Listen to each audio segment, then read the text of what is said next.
1950 के दशक में जब भारत में महिलाओं का कुश्ती लड़ना अपने आप में अजूबा था, उस दौरान हमीदा बानो ने मर्द पहलवानों के सामने एक चुनौती रखी। 32 वर्षीय इस महिला पहलवान ने मर्द पहलवानों के सामने एक चुनौती रखते हुए कहा, जो मुझे दंगल में हरा देगा वह मुझसे शादी कर सकता है। इसी तरह की चुनौती में वो फरवरी 1954 से 2 मर्द पहलवान चैंपियनों को पहले ही हरा चुकी थी, जिनमें से एक पटियाला से था और दूसरा कोलकाता से। इसी साल मई में अपने तीसरे दंगल के लिए वो बड़ौदा की यात्रा पर निकली थी। उनके दौरे ने शहर में एक सनसनी पैदा कर दी थी। बड़ौदा के रहने वाले और खो खो के पुरस्कृत खिलाड़ी 80 साल के सुधीर परब उस समय स्कूल में पढ़ते थे। वह बताते हैं, मुझे याद है कि ये दंगल लोगों के लिए काफी आकर्षक था। किसी ने इस तरह की कुश्ती के बारे में सुना ही नहीं था। कुश्ती देखने के लिए बैठने की व्यवस्था प्राचीन यूनानी लड़ाइयों की तर्ज पर हुई, लेकिन हमीदा बानो को दर्शकों की जिज्ञासा को खत्म करने में कुछ ही सेकंड लगे।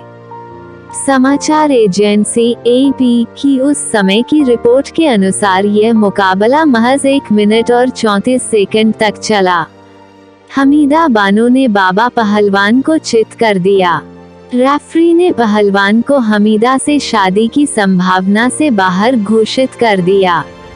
इसी के साथ हमीदा बानो के दांव पेच के शिकार बाबा पहलवान ने तुरंत घोषणा कर दी कि यह उनका आखिरी मैच था।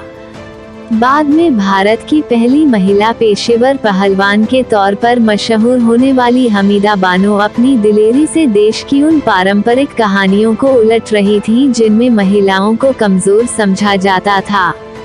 उस दौर में कुश्ती को खासतौर पर मर्दों का खेल समझा जाता था। हमीदा बानो आम लोगों में इतनी चर्चित हो चुकी थी कि उनका वजन, कद और खानपान तक खबरों का विषय बन रहा था। उस समय की रिपोर्टों के मुताबिक उनका वजन 107 किलो था और कद 5 फुट 3 इंच था। उनकी रोजाना की खुराक में 5.5 किलो दूध, 3.25 किलो सूप, 4 पानिट लगभग 2.25 लीटर फलों का जूस, 1 मुर्गा, लगभग 1 किलो मटन, 450 ग्राम मक्खन, 6 अंडे, लगभग 1 किलो बादाम, 2 बड़ी रोटियां और 2 बिरयानी की प्लेटें शामिल थीं। खबरों में ये भी बताया गया था कि वह एक दिन में 9 घंटे सोती थी और 6 घंटे व्यायाम करती थी। उन्हें अलीगढ़ की अमेज़न कहा जाने लगा। हमीदा मिर्जापुर में पैदा हुई थी और सलाम नाम के एक पहलवान की उस्तादी में कुश्ती की ट्रेनिंग के लिए अलीगढ़ चली आई थी। उनकी प्रशंसा में एक कॉलम लिखने वाले एक लेखक ने 1950 के दशक में लिखा कि अलीगढ़ की अमेज़न पर एक नज़र डालना आपकी रीढ़ की हड्डी को कंपाने के लिए काफी है। अमेजॉन अमेरिका की एक मशहूर पहलवान हुआ करती थी और हमीदा बानो की उनसे तुलना की जा रही थी। उन्होंने लिखा, उनसे किसी भी महिला का मुकाबला नहीं किया जा सकता है, बल्कि प्रतिद्वंद्वियों की कमी ने उन्हें विपरीत लिंग के लोगों को चुनौती देने पर मजबूर किया होगा। हमीदा बानो के रिश्तेदारों से बातचीत से यह मालूम होता है कि प्रतिद्वंद्वियों की कमी के अलावा समाज के पुरातनपंथी सोच ने उन्हें घर को त्याग कर अलीगढ़ जाकर बसने पर मजबूर किया था। सन 1950 के दशक तक वह अपने उत्कर्ष पर पहुंच चुकी थी। 1954 में ही अपने चैलेंज के दिनों में उन्होंने दावा किया कि वह अब तक अपने सभी 320 दंगल जीत चुकी हैं। उनकी शोहरत उस समय की लेखों में साफ नजर आती है। वहीं कई अफसाना लिखने वाले भी अपने पात्रों के ताकत की तुलना हमीदा बानो से करते हैं। इन बातों ने बड़ौदा के लोगों के लिए भी जिज्ञासा पैदा कर दी थी। सुधीर परब बताते हैं कि वह दंगल इस लिहाज से अलग था कि भारत में पहली बार कोई महिला मर्द पहलवान से कुश्ती लड़ रही थी। वह कहते हैं, 1954 में लोग बहुत पुरातनपंथी थे। लोग यह मानने को तैयार नहीं थे कि ऐसी कुश्ती हो सकती है। शहर में उनके आने की घोषणा तांगे और लॉरियों पर बैनर और पोस्टर लगाकर की गई थी, जैसा कि फिल्मों के प्रचार के लिए किया जाता था। हालांकि उस समय के अखबारों के अनुसार यह साफ है कि बड़ौदा में उन्होंने बाबा पहलवान को हराया था। पर अब कहते हैं, मुझे याद है कि वो शुरुआत में छोटे गामा पहलवान से लड़ने वाली थी, जो कि लाहौर के मशहूर गामा पहलवान के नाम से जोड़े जाते थे और जिन्हें महाराजाओं का संरक्षण प्राप्त था। लेकिन छोटे गामा पहलवान ने अंतिम समय में हमीदा बानो से कुश्ती लड़ने से इनकार कर दिया। पर अब बताते हैं कि उन्होंने कहा कि महिला के साथ वो कुश्ती नहीं लड़ेंगे। कुछ पहलवानों के लिए महिला से कुश्ती लड़ना शर्म की बात थी। वहीं बहुत से लोग इस बात से गुस्से में थे कि एक औरत मर्दों को जनता के बीच ललकार रही थी और उन्हें पराजित कर रही थी। टाइम्स ऑफ इंडिया की एक रिपोर्ट के अनुसार पुणे में रामचंद्र सालो नाम के एक मर्द पहलवान के साथ मुकाबला शहर में कुश्ती की कंट्रोलिंग बॉडी राष्ट्रीय तालीम संघ के विरोध के कारण रद्द करना पड़ा। महाराष्ट्र के कोल्हापुर में एक और मुकाबले में जब उन्होंने शोभा सिंह पंजाबी नाम के एक मर्द को पराजित किया तो कुश्ती के शौकीनों ने उन्हें बुरा भला कहा और उन पर पत्थर फेंके। यहाँ तक कि भीड़ को नियंत्रित करने के लिए पुलिस को बुलाना पड़ा और आम लोगों ने इस दंगल को बनावटी करार दिया। लेकिन बात यहीं खत्म नहीं हुई। लेखक रणविजय सेन अपनी किताब nation at play history of sport in India में लिखते हैं, उन समारोहों में खेलों और मनोरंजन का घालमेल इस बात से साफ होता है कि हमीदा बानो के मुकाबले बाद के दो ऐसे पहलवानों के बीच मुकाबला होना था जिनमें एक लंगड़ा और दूसरा अंधा था।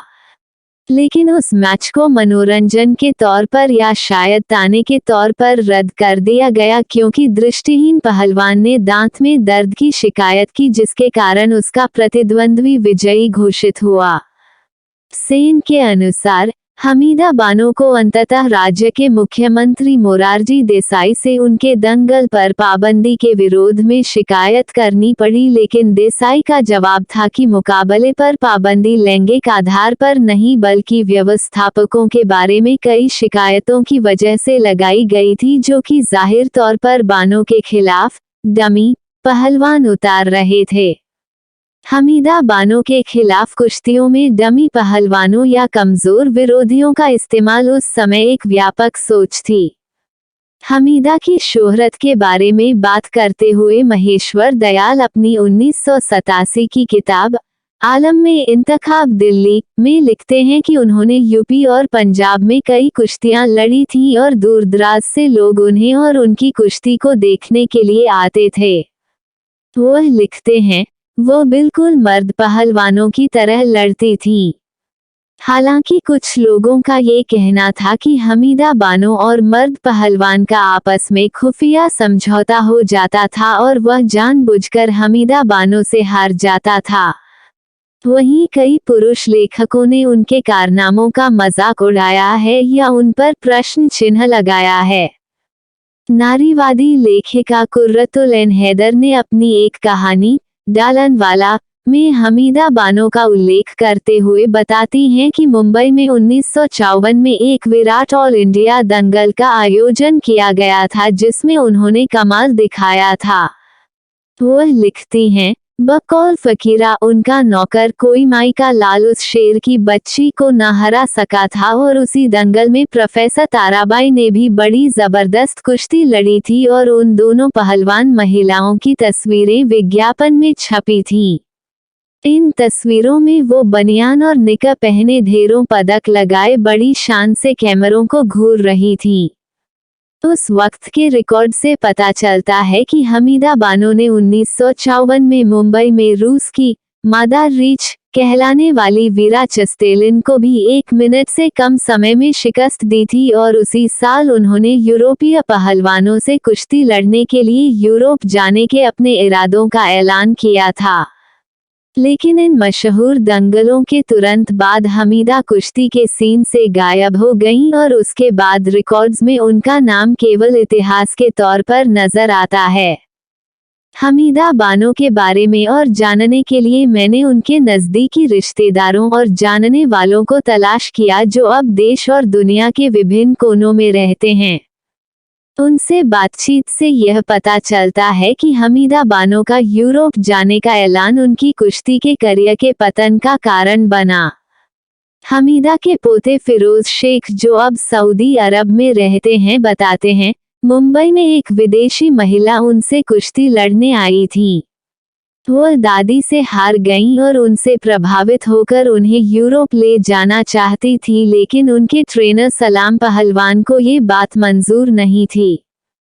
वो कहते हैं कि उन्हें रोकने के लिए सलाम पहलवान ने लाठियों से मारा और उनके हाथ तोड़ दिए।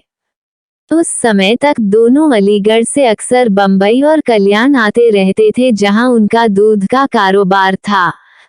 कल्याण में हमीदा बानो के उस समय के पड़ोसी रहे राहील खान उनके साथ हुई ऐसी हिंसक घटनाओं की पुष्टि करते हैं। वे अब ऑस्ट्रेलिया में रहते हैं। वो कहते हैं कि सलाम पहलवान ने असल में उनकी टांगें भी तोड़ दी थीं। वो कहते हैं, मुझे यह अच्छी तरह याद है कि वो खड़ी नहीं हो पाती थी। उनके पैर बाद में ठीक हो गए, लेकिन वो वर्षों तक बिना लाठी के ठीक से चल नहीं पाती थी। दोनों के बीच लड़ाइयां आम बात हो गई थी। सलाम पहलवान अलीगढ़ वापस चले गए, लेकिन हमीदा बानो कल्याण में ही रुक गईं। राहील बताते हैं, 1977 में जब सलाम पहलवान हमीदा बानो के पोते की शादी में कल्याण एक बार फिर आए थे, तब दोनों के बीच जबरदस्त लड़ाई हुई। दोनों तरफ के लोगों ने लाठी निकाल ली थी। हालांकि सलाम पहलवान प्रभावशाली व्यक्तित्व के मालिक थे। उनके रिश्तेदारों के अनुसार उनकी नेताओं और फिल्मी सितारों से नजदीकी थी और वो खुद भी एक नवाब की तरह जिंदगी गुजारते थे। लेकिन फिरोज दावा करते हैं कि सलाम ने हमीदा के पदक और दूसरे सामान बेच दिए और जब उनकी आमदनी का जरिया खत्म हो गया तो उन्हें काफी तंगहाली का सामना करना पड़ा। सवाल ये उठता है कि क्या हमीदा बानो ने कभी शादी की? हालांकि वह कल्याण में जिस कॉम्प्लेक्स में रहती थी वह काफी बड़ा था, जिसमें एक मवेशियों का तबेला था और जैसे तैसे बनी इमारतें थीं जो उन्होंने किराए पर दे रखी थीं। लेकिन लंबे समय तक किराया न बढ़ने के कारण उनसे जो मामूली आमदनी होती थी उसका कोई महत्व नहीं था। राहील बताते हैं कि उनके माता पिता पढ़े लिखे थे, जिसकी वजह से हमीदा अक्सर उनसे मिलने आती थी।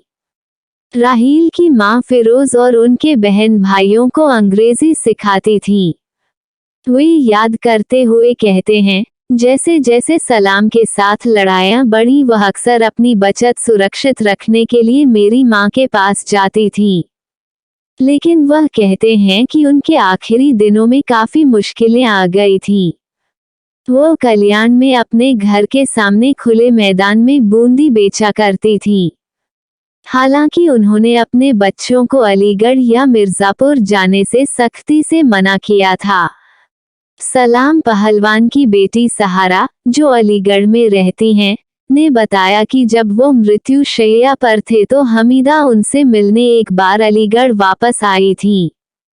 हालांकि मिर्जापुर में हमीदा के रिश्तेदार इस मामले पर बात करने से कतराते हैं, लेकिन अलीगढ़ में सलाम पहलवान के रिश्तेदारों से बातचीत के दौरान एक महत्वपूर्ण जानकारी मिली।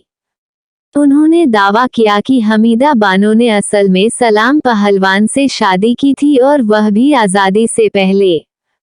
लेकिन हमीदा बानो के विषय पर जब सलाम पहलवान की बेटी सहारा से फोन पर बात हुई तो वो हमीदा बानो को अपनी मां कहने से कतरा रही थी। इस बारे में सवाल पूछने पर उन्होंने बताया कि हमीदा उनकी सौतेली मां थी। उनका दावा है कि हमीदा बानो और सलाम पहलवान ने शादी कर ली थी। सहारा ने बताया कि हमीदा बानो के माता पिता उनके मर्दों का खेल खेलने यानी कुश्ती लड़ने के खिलाफ थे। इसी दौरान सलाम पहलवान उनके शहर के दौरे पर गए, जिसने उन्हें बाहर निकलने का मौका दिया। सहारा कहती हैं, वालिद साहब मिर्जापुर गए थे कुश्ती के लिए। वहाँ उनकी मुलाकात हमीदा से हुई और वह उन्हें यहाँ अलीगढ़ ले आए। वह उनकी मदद चाहती थी। उनकी कुश्तियाँ मेरे पिता की मदद से होती थी और वह उनके साथ रहती थी।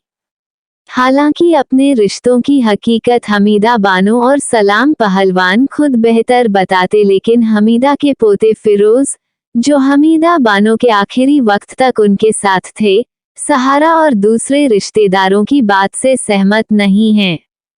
वह कहते हैं, वो सलाम पहलवान के साथ रहती जरूर थी लेकिन उनसे शादी कभी नहीं की।